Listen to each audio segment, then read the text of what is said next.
Excellent. Well, welcome everyone, and thanks for joining us this morning. We're really excited to have some wonderful guests for our first Creative Circles of the year. We've got Lucy Mason of EPAD and Nicholas Bone from EPAD and also Magnetic North. So they're both here to share their insights into what's been going on in the performing arts sector, how people have been feeling about the current situation, the current circumstances, how they've dealt with that, but also what the aspirations are for the sector going forward. As well, as we all know, this point in time is quite there's a lot of shifts happening, a lot of problem solving is happening, there's a lot of stresses and things that need to be resolved through further support, and there's a lot of learnings to be done as well. I think both from from an industry point of view, understanding the needs of our creatives, particularly within the performing arts, who have been particularly affected by the effects of COVID and the things that have happened over the last 12 months, but also thinking about what we as a community can do to help support and work together and collaborate in ways that maybe we haven't before. So if you're a designer maybe and you haven't, and you're part of our community and you're maybe not so connected to the performing arts, maybe there's some things out of this conversation that might spark some ideas and bits of inspiration for you. But before we go any deeper into that, I want to pass over to Lucy and Nicholas and get a quick intro from them and get an idea of what they've been up to and the things that they've been focusing on. So welcome, Lucy and Nick. Great to have you. Perfect. Hi. How are you doing? Yeah, good. I find that a really hard question at the moment. I'm trying to stop asking people how they're doing, actually, but because I think it's quite hard to answer. But we're good, actually. We're very lucky because we're living in the same place, so we have each other, and I have to say that's an enormous benefit to start with. And we knew before this that we could work together in the same room at home because we do that anyway. So again, I think we were kind of ahead of the curve a bit. I know a lot of people have really struggled to find a place to work and to find a compatible place to work with other members of their family, but we did get off to a head start on that one. So. Oh, good. Well, could you introduce yourselves to the room and let us know kind of what you've been focusing on up to this point, and then we'll take it from there. So Lucy, tell me a bit about EPAD and what the focus is for those who maybe don't know too much about EPAD. Yeah, so we started Edinburgh Performing Arts Development in 2015. I have been working in the performing arts in management and producing, and in 2014 undertook a piece of research that was commissioned by the City of Edinburgh Council, and it was delivered through the Festival Theatre, and they wanted to know what the kind of capacity was for them, just them at that point, to support independent artists in the city. They'd done a bit of work with We Stories, which was a children's theatre company that had a desk in the Festival Theatre, and I think they realised that was actually quite a good way to use their resource, and wanted to commission some research to see where else they might be offering support. And my feeling at the time, as I was asked to do this piece of work, was to think, well, actually, if we look at that principle of sharing of resources and skills, could we extend that beyond just one organisation? And invited people to tell me who work independently in the city in the performing arts, by which we mean dance, theatre, working in movement, performance more generally, circus, so kind of wide spectrum of the performing arts, not specifically music actually in terms of bands, but obviously composers working with theatre artists, and discovered that there was an enormous amount of need out there, which wasn't a great surprise, but was able to, through the research, distill it down to three core strands: that people lacked support, they lacked informed support that they had access to when they didn't have any money, because most people don't have any money, they work independently. They maybe, if they're lucky, they get project funding occasionally, but on the whole they're trying to get things off the ground without any support, and therefore not in a a position to pay anybody else for their advice.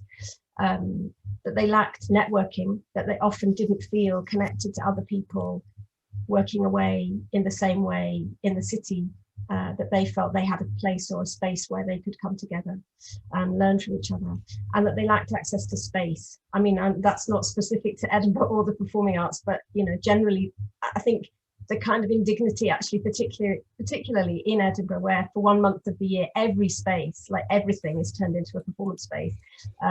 Actually, if you live and work here, it can be extremely hard to find space that is affordable, that is accessible, and that's appropriate for your needs.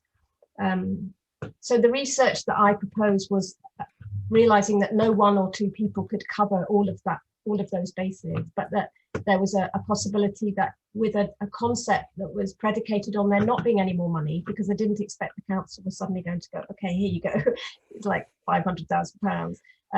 But it really be about how we share our knowledge and our expertise and our resources more democratically across the city. And actually, in doing that, how do we make the independent artists more visible to what is a very kind of structured, building-based infrastructure? Culture is very strong in lots of ways in Edinburgh, but it doesn't always, or it hadn't previously, included those people who are working independently. So it was a really simple construct, and we were really delighted that the principle of it was accepted, and so we were then asked to bid for the kind of, if you like, taking on, making that a reality, and so then Nick and I decided we'd go in for it together. Nick as a theatre director and me as a producer. So we felt between us we had a lot of contacts. We'd lived in the city for 20 years and we knew people. And actually, what we know, and I suppose from experience, I'm sure a lot of people will know this, that you can have a great idea and you can set it running and hope people run with it. But actually, it can work more efficiently if there's somebody facilitating it. So with the best will in the world, you think it would be great if we do this. Actually, if somebody's there helping you do it and making sure it's happening and putting people together and finding the ways in which you can set one thing off and then catch it at the other end, then it stands much better chance of happening. And so that's the role that we fulfill as EPAD. We've kept those three strands: space, support and networking, and we facilitate introductions, we facilitate networking, we used to, we now do it online, and we create opportunities for people. We identify where there are gaps in people's knowledge and we try to find ways to fill that. And the introductions that we make are about finding people who have the knowledge or experience or have done a thing that somebody's trying to do or feels that they could do with some advice on. So we have surgeries regularly, and if somebody's coming to us saying, I'm looking for a structure that might support our work. We've worked as a collective as very sort of non-formalized way for the last 3 years, and we all would quite like a little bit more formality, or maybe we feel we might need that if we're going to develop, but we don't know how. So we can give them the sort of, if you like, the legal options, but it's much, much more, or it helps make that a reality if we can say, well, you could speak to this group of folk who came to us 3 years ago and this is what they've done and this is their experience. So I know it's very similar to what you do at Creative Edinburgh, but there's something about that peer-to-peer support, and that we found that in doing that, the networking happens by default. So you introduce someone to someone else, and then they maybe introduce them to somebody else, and then those bonds form, and we can move away from that, but we know that we've sort of set that circle, rippling out. And yeah, that's EPAD, epad.org.uk. We can put that in the chat. Yeah, so that's how that works. Do you want to add anything to that? I suppose just that the basic formulation of it is taking the way that we all work, which is we have a little circle of people we know who we turn to for advice, but just making it a larger circle, so that it's trying to make people's circle of connections citywide, rather than, we each have a small group of people who will turn to particular things, and it's trying to expand that to a much bigger citywide group. So in its essence, it's a really, really simple idea. And actually on that, I think the thing that we realize is that if you know the person to knock on the door to, you probably will do that. But there's a lot of people who feel that they can't, or they shouldn't, or somehow they're not entitled, or they wouldn't be taken seriously. And actually, if we broker that, so we kind of give it, you know, somebody permission to have a conversation with somebody else, it actually seems to be, you know, that in itself is an endorsement. And of course, what we also discover is that it's not a one-way conversation. So there may be an independent dance artist who's meeting with the programmer at the Traverse, and actually the programmer at the Traverse has as much to learn from them as they do the other way around. And I think that's been a fantastic thing. And what we've really loved discovering is how much the people who give advice really love being asked to give advice. So I suppose in this, it's like, yeah, not making any assumptions about how any of this goes, and actually realizing that essentially we are, as we've become so aware of in the last year, it's all about people, and it's about how we communicate, and you know, that there's a huge value on that. Definitely. No, thank you both. That's a really great view on what EPAD does. And yes, there's a lot of similarities in what Creative Edinburgh does, but I think especially with the performing arts community, it's really great to have a very specific point of contact for that, because there are very specific needs, especially around space and the needs of a performer, and the kind of the delicate balances that are need to be thought about and considered when it comes to actually you know, creating a practice and really maintaining that creativity in a way that that is supported and thriving off what other people are doing as well, and having that wider exposure and understanding that it's not just you and your little world as well, it's everyone else, and how can those worlds mesh and work together to create new things. So it's really wonderful to know that there is now a kind of launch pad for that at EPAD, so that's really wonderful. And I know you do a lot of meetups and conversations as well, and you've taken a lot of learnings from your experiences over the years and really pushed those through into what you pull into the program.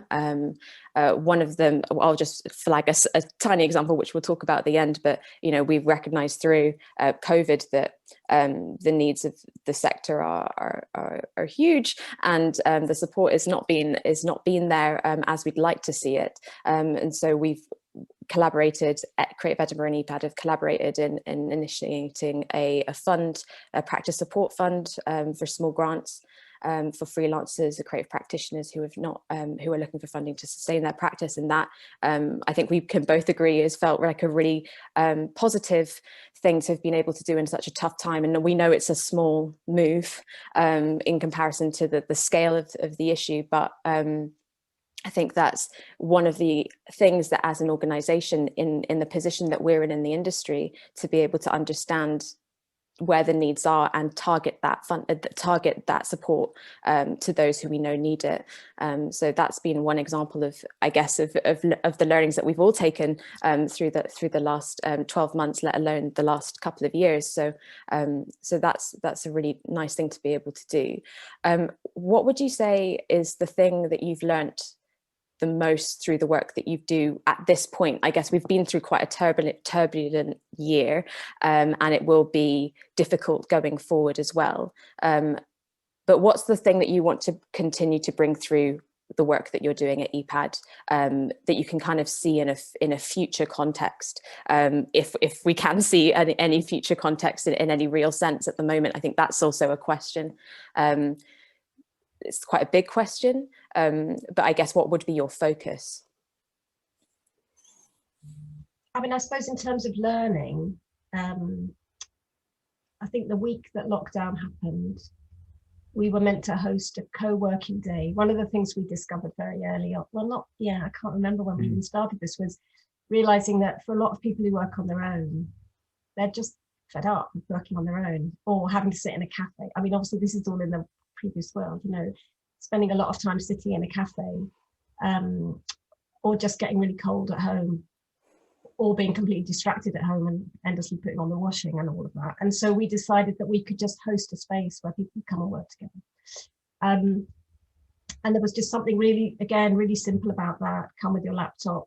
We're very lucky we had access to space at the Festival Theatre, and people could come and work on their own thing completely independently, but come together for lunch, and we gave people lunch, and we had like a quiet space and a noisy space, so if people wanted to chat or be on the phone. But it became like a library. I mean, that wasn't we didn't instill that. People came in and they just liked, we asked them in advance what they wanted to work on. And I mean, that was just because I was nosy, but actually people then thought, oh God, I said I'm going to be doing this, so I better do that, you know. And then they really liked, we got, the feedback was, it was great to think that you knew what you were going to do that day, and that you'd set yourself a sort of public, well, not that it wasn't shared with anyone actually apart from us, but there was something that created a productive space. And I suppose, you know, that learning, we realized, you know, that was about bringing people together, people just discovering each other, and finding just informal points of contact over lunch or over a coffee. So we decided, well, we would just invite those people to meet on Zoom. I mean, Zoom, who'd even heard of Zoom? Well, we hadn't, you know. It's like, it's hard to imagine that now, but that felt like all we could do was, okay, well, join us. And then we thought, well, let's just open it out and see who else wants to come. And of course, as we know, these things very early on anyway were really busy. And I think what we discovered, and most, you know, we gave people a space to talk about how they actually were feeling, and we didn't expect anyone to be particularly cheerful. I mean, I think what was really good about our space was that it could be a place where you could come and you didn't have to pretend. Because people knew each other well enough, or they knew that they were in a space where other people were largely working on their own and could be really honest. And we came to realize, and it became quite a responsibility, that people really felt that was the one part in the week that they could work towards for some people. So I think that there was something very sort of compelling about that, and realizing just holding the space for people was really important. And often that wasn't necessarily talking about anything, you know, groundbreaking. It was just being there. But it has evolved, so that I suppose what EPAD's always done is respond to the needs of artists. So what we're hearing is what we try and kind of take forward. So through that, we discovered that a lot of people were trying to make work or find ways to record themselves, and didn't have anything like the right stuff, you know. And yet there were some people going, well, I've got this mic, or you maybe try getting in your cupboard, you know, and get a duvet, and, you know, so people trying to do voiceovers and lots of shared kind of random DIY experience. And from that, we then hooked into what you were doing with High Tide, and we ran some sessions for people to come and actually have a wee sort of seminar, a training session about, okay, this is your bedroom, but if you need to record in it, how do you do it so that it actually sounds okay?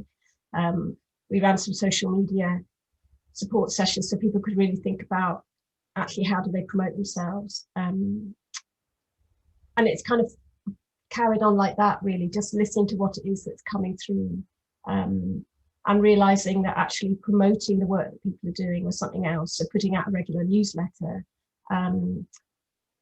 And we've always been entirely non-selective. So we're not judgmental. Whoever comes, as long as they're professional and they work in the performing arts and they live in Edinburgh, they work in Edinburgh, live in Edinburgh, that's our kind of focus. But we wouldn't ever sort of assess the quality of their work, for example. We just take it as a given that that's the kind of part of our network. We're not a membership organisation. And so we've tried really hard just to promote whatever people are doing. And that has obviously included things like the Lyceum and some big work happening in a really formal and well-resourced way, as well as really small things happening that have found really clever ways just to make stuff happen online. The other thing that's happened during this last year, which I think wouldn't have happened in the same way, was before all this happened, we used to hear people would say, oh, what we really need is some kind of way to platform work, you know, work in progress, that sort of thing. And we were thinking, well, we can't do that because we're not a programming organization. We don't curate work in that way, and sort of felt that would be the responsibility for somewhere like the Traverse or somewhere like that. But when we were having these lunchtime meetings on Zoom during lockdown, we thought about it some more, and we thought, well, actually, what we could do, we could host an online platform. So we've now started in the last few months, once a month, one of our Wednesday lunchtime meetups has become a platform, and people can propose something that they want to talk about, which could be, it could be an idea they've got and they want to get some feedback on. It could be a presentation just about their company or about their own work. And as Lucy was saying, because we're not selective, we don't make these curatorial decisions. So people propose what they would like to talk about at platform, and then we do a blind ballot. We pick out a number, and the number of the idea that matches gets to come and be a platform and talk about it. That's been it's been a really successful thing. People really enjoy being able to talk about their work or an idea, and present some work, present some work, and be able to present it in. It's a public space, but it's quite a safe place because that community has built up over the last 11 months, and previously when we were doing actual physical networking events. So someone might have half an hour to talk about their thing, and people enjoy hearing about other people's ideas. And what's really nice is seeing people genuinely being amazed that people are interested in what they're doing. But of course people are. That's, you know, so that the platform is the thing. I think we wouldn't have done it if it wasn't, and that's a really positive outcome that we will carry forward, even when we can go back to doing things with some semblance of how we used to do things. And I think that what was really nice about platform is it's about your work.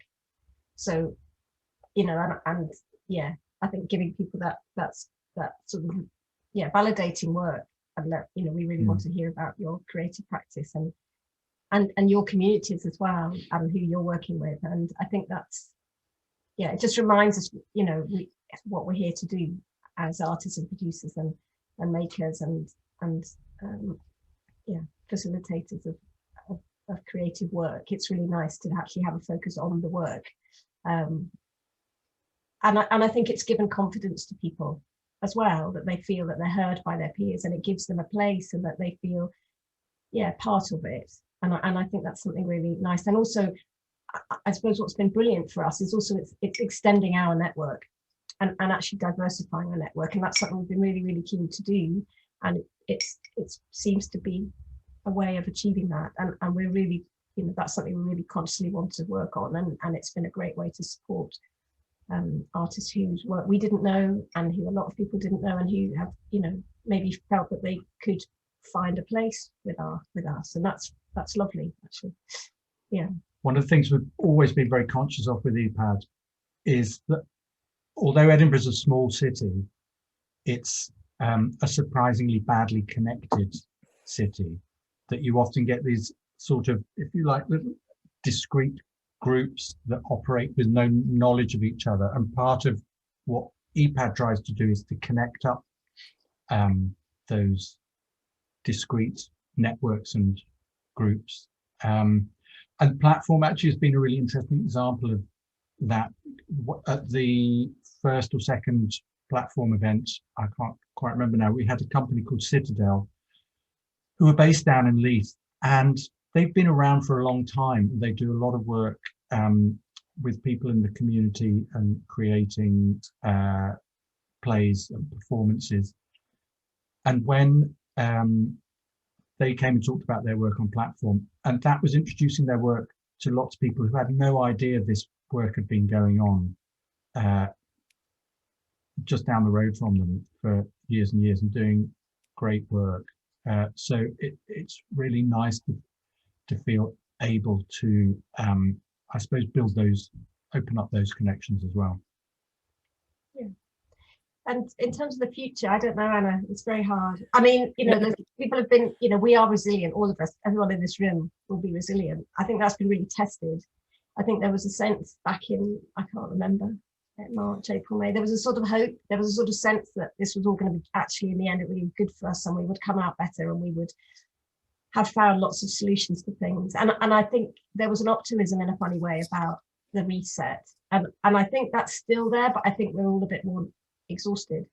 And actually, I think this lockdown is much, much harder. And certainly in the performing arts, and it's not essential, but the built infrastructure is an important part of people being able to make their work live and share it with an audience. That's what we actually are here to do. And whilst the online platform is fantastic and people have become really resourceful and clever and skilled, and a lot of people in the room will have been far ahead of a lot of performing artists on that already, that will never replace, and I think no one would ever really want it to replace that live shared experience. And that could be with one other person or it could be with 1,500 people, but and we'll undoubtedly have to find ways to make the more intimate, more local work as highly valued as that kind of global, international work of scale.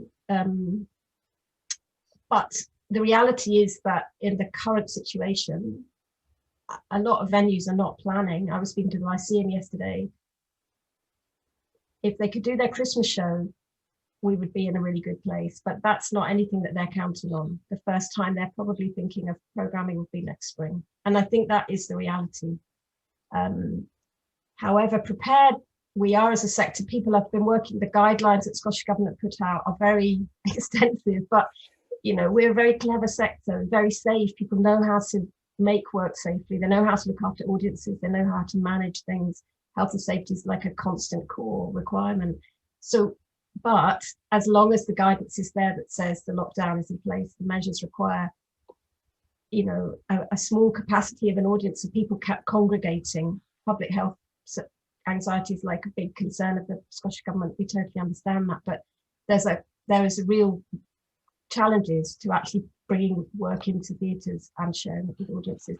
And actually sharing work with audiences outside might sound more straightforward, but the licensing issues and the management of that is also a huge headache, and it's not that straightforward. And so I think there are real question marks for all of our network about what is it that's going to be the way in which live work is shared with an audience, and when is that going to happen. And I think as it's gone on, the lack of certainty and the lack of, because lack of anything to work towards is really hard in terms of staying motivated, retaining contacts with audiences. And whilst digital has been fantastic, it's not open to everyone, and there are a lot of our network who have lost connections with their communities, with groups of people that they've been working with over years and years who they haven't been able to keep in touch with online.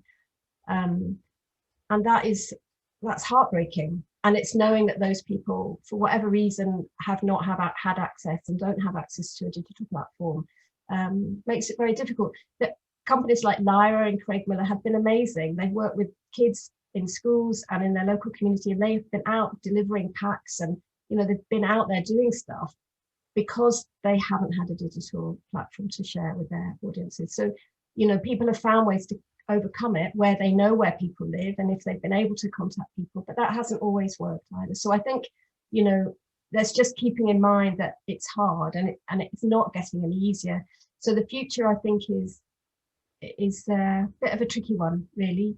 But I do think there's something about just keeping the conversation going and making sure that we work together and that actually we can together respond to needs and have ideas together. And hopefully that will kind of keep us going. And that hybrid space that we're going to be in, I think digital will always be there. And it's great that we've discovered, those of us in the performing arts, way behind a lot of you, were very nervous of it. Like, oh, but actually now that's core, you know, for those that can do it. But we'd like it to run alongside live performance and be a kind of an enhancement rather than an alternative. Definitely. I mean, it's a difficult question to answer. I would not expect you to have any, you know, solid plans of what things are going to look like in a 6 months' time, even. But I think everything you're saying it is the truth of the situation, and it's being felt to various degrees across the creative sector as well. So it's something that I think everyone in the room can identify with. And that what you're talking about there about the importance of community, I mean, it's something that we shout from the rooftops at Creative Edinburgh, and the importance of cross-sector communication and networking as well. So not just mixing with people or meeting people from your areas of expertise, but actually meeting people from other parts of the sector, finding out, you know, what are the issues that people are encountering at this time, and what can you do about it? Can you contribute? Do you know someone who can contribute to help that, help enable that activity, and make it something that it wouldn't have been before, and make it into that something different? And I think that, you know, one thing that we've definitely learned at Creative Edinburgh, and I think through our conversations with yourselves, Lucy and Nick, is that we can only do what we can do, and we all have our own experiences and our own expertise. We're dealing with an unprecedented situation, and there is no right way to deal with it, and there is no lateral there's no linear pathway to take to solve the problem. And so we all have to think laterally and cross over and be open to trying things that we maybe have not tried before, and just have those conversations, because we're all individuals behind these businesses and expertise and skill sets. And so, you know, building those confidence in each other, as well as making sure that you know that you can go to organizations like EPAD, like Creative Edinburgh, to gain support and get direction on what to do next or who to talk to, is really important as well. And I think that's something that COVID and everything that we've learned over the last few months, throwing everything online and having these community platforms where we're able to share on a very intimate scale, but in a very intimate situation, but on a very large scale in a way, has really propelled the industry into an area that we've never been in before, where we're having to problem solve for ourselves, not for not for a group situation that might be isolated from whatever else is happening in society. This is something that we're all experiencing together, and there's a big move. It doesn't just affect practitioners, but it also affects venues and caterers and technicians, and the diversity of people moving within that space is so large. It's difficult to find any one way to keep everyone going. So we all have to work together to keep those plates spinning, and to keep energizing each other and inspiring each other to keep going, because there's so much cultural value. I guess this would be my last question to you, as we come to the end of the Q&A, and as we wait for a few questions to come in, which I can see are all coming in the chat, which is good. As an EPAD community, do you feel that that there is a sense of hope for the future in terms of there's obviously the difficulties that we're experiencing, but do you feel that there is a sense of building a new space to work in, as a performing arts sector?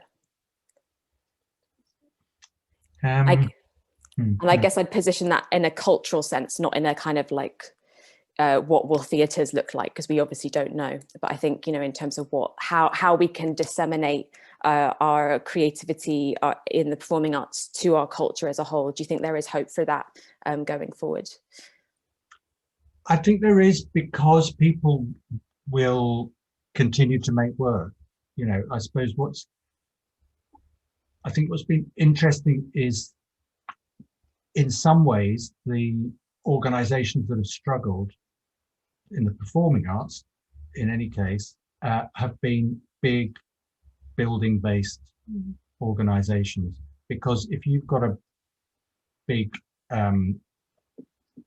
building that is designed to bring several hundred people to sit in close proximity, and that's all your building can do because that's what it was built to do, then in this situation, you're pretty screwed because you can't do that anymore. Whereas independent artists and small companies who aren't tied down to a building actually are much more flexible and able to adapt. And I think been really interesting over this last 11 months has been seeing that actually a lot of the most interesting and agile work has been coming from the independent sector, from individual artists, from small groups of artists, small companies actually going, well, we'll just do this instead. And I think in all areas there are these huge hierarchies, and the performing arts has these hierarchies in exactly the same way.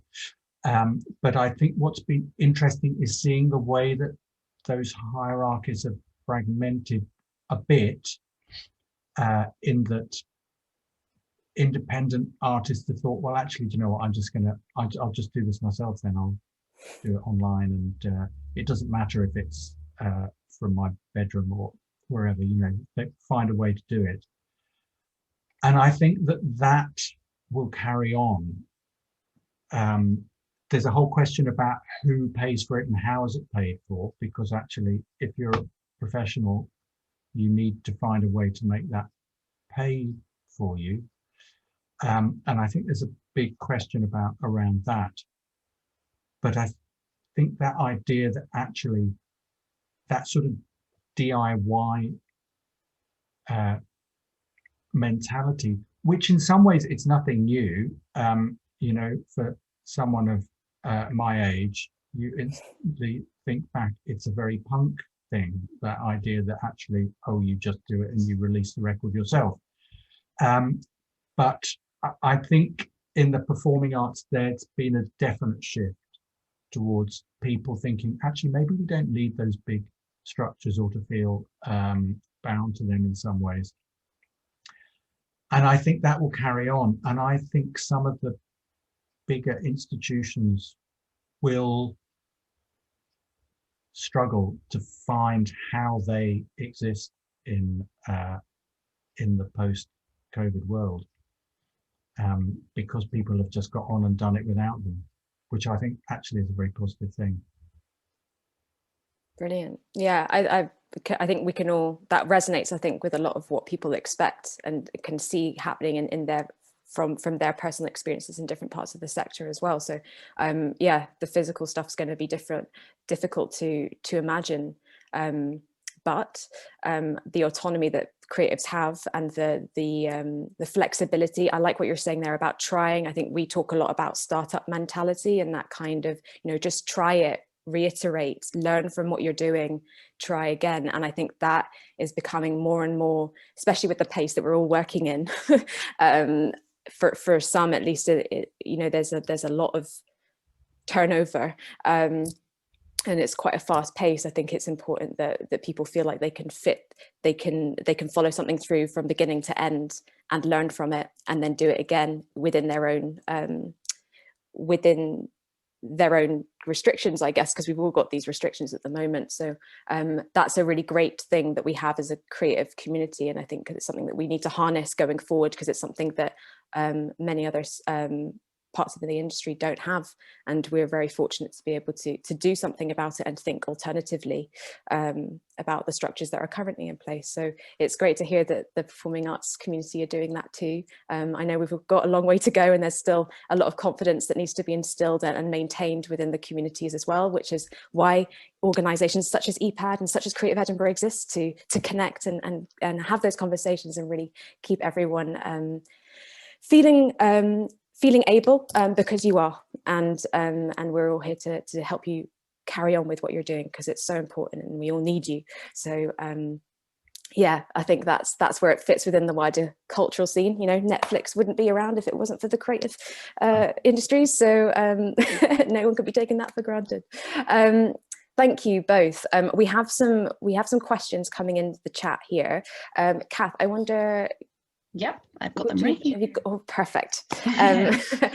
Would you mind selecting one, and we can see what we can do about it? So we have a couple at the moment, which is great. So the first one came through from Caitlin, and she was asking, how did you go about raising awareness about EPAD?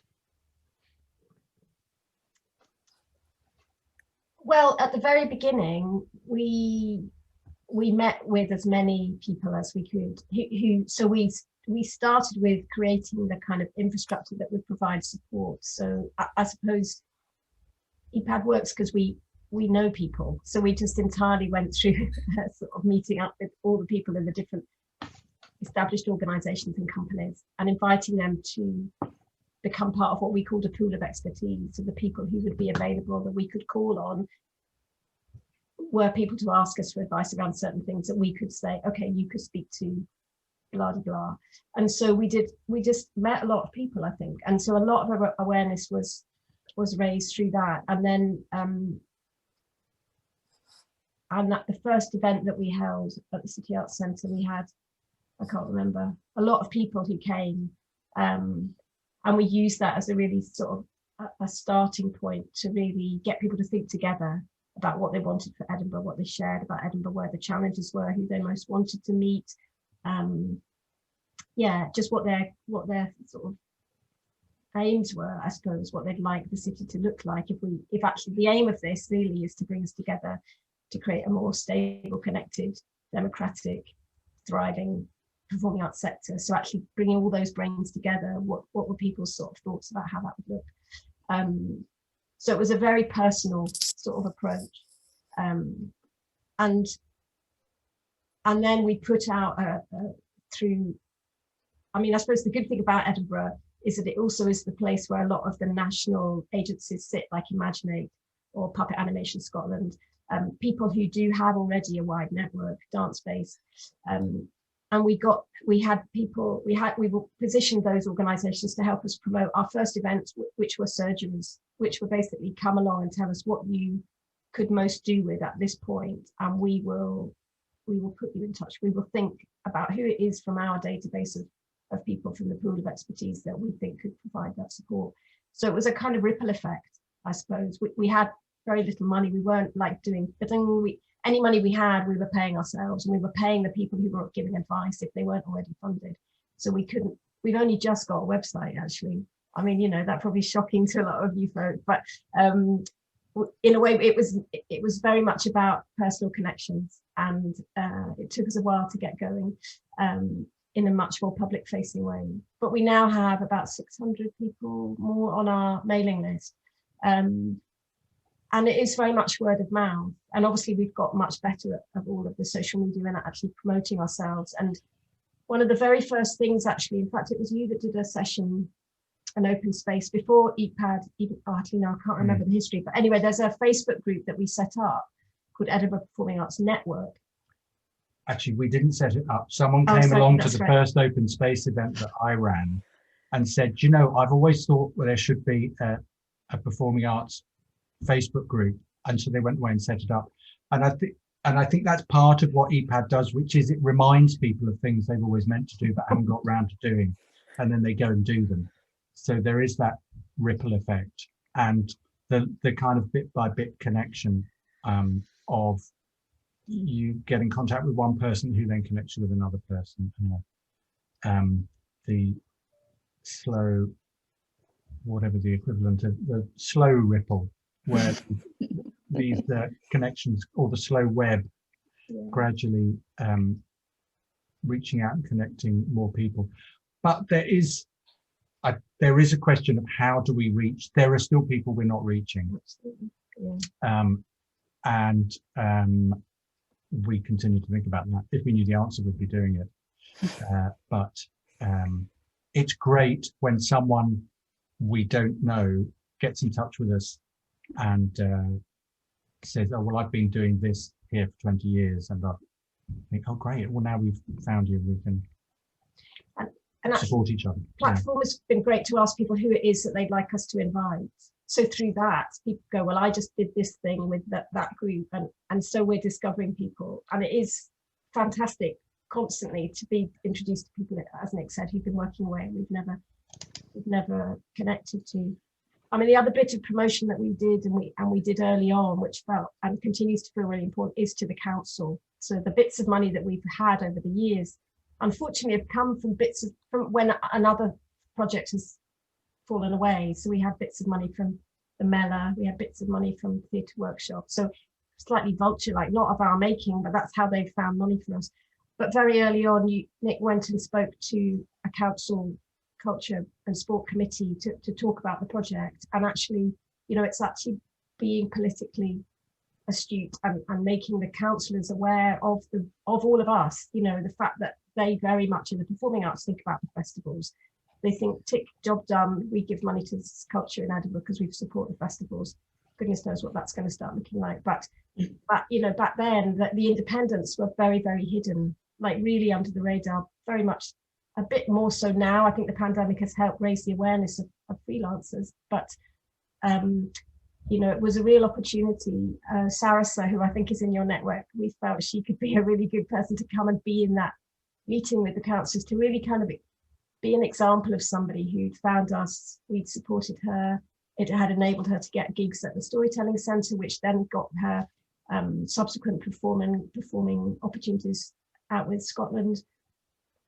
So through telling the story of people's success, because they'd connected to EPAD, I think really chimed with the council. So we are in the lucky position now, actually, as of last April, which couldn't have been better timing, of having some confirmed funding, which we knew we're going to get. So we've been able to keep going this year, knowing that we have got that money to play with. Again, it's tiny, but it makes a huge difference because we know we're here, we can pay people for their time. But we're very happy with people. If people have got suggestions about ways we could promote ourselves better. We did a survey in June, a kind of COVID survey, and somebody was quite cross in their response and said, you don't shout enough about what you do. You keep your light under everyone. I was like, oh, well, I don't know, is that a compliment or is that just, you know, we're being really chastised here? But, you know, it's, yeah, we've had several people who tell us we could be doing this in so many ways. This notion could be replicated elsewhere, but we also, it has to be said, we do this in a really part-time way. We both do a day a week around our rest of our portfolio careers. So, you know, that opportunity to really invest in time to develop is something we've lacked. Mm-hmm. Yeah, and I guess yes, and having that outside investment into that time is so important and is hard to come by more generally. So we're hoping that, you know, with all of the work that you've been doing this year, that will hopefully plead a good case for some further investment so you can continue doing the work that you're doing. Definitely. Yes, we can empathize with that as well. And we know many other organizations that also need that. So it's really important. Thank you both. Kath, do we have time for another question? Or... Yeah, I think we've got time maybe for one more. So I'm going to go to the next one because I think it ties in nicely with the work you're doing and promoting the work you're doing and also promoting the work of the community. So Morven asked, could you speak a little bit more about how EPAD maps space in the city and highlight venues that could be available to artists? Yes, I'm just typing the link for the site into the chat. We have a site called epad.space, which came out of very early on. We realized that people always say, oh, there's nowhere to rehearse or to make work in Edinburgh outside the festival. And then we realized, talking to people, that actually there are spaces, but they tend to be places that people know about, like, oh, there's a back room at the pub where they'll let you use it for free during the day. And there were lots of these little pockets of knowledge about spaces that were available, some of them free, some of them cheap, that was there. And we thought, okay, if we can find a way to gather this information together, that might be a useful resource for people. So we began collating a list of spaces that we knew about, and we asked people to contribute to it, and the Fringe contributed their database of venues as well. And we gradually built up this enormous Excel sheet of data about spaces.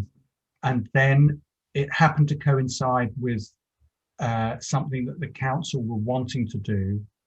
I can't quite remember what it was, but Janine, who's here, was involved in that as well. And she said, said to the council at the meeting, why don't you just get EPAD to do this? Because we were already doing it, in effect.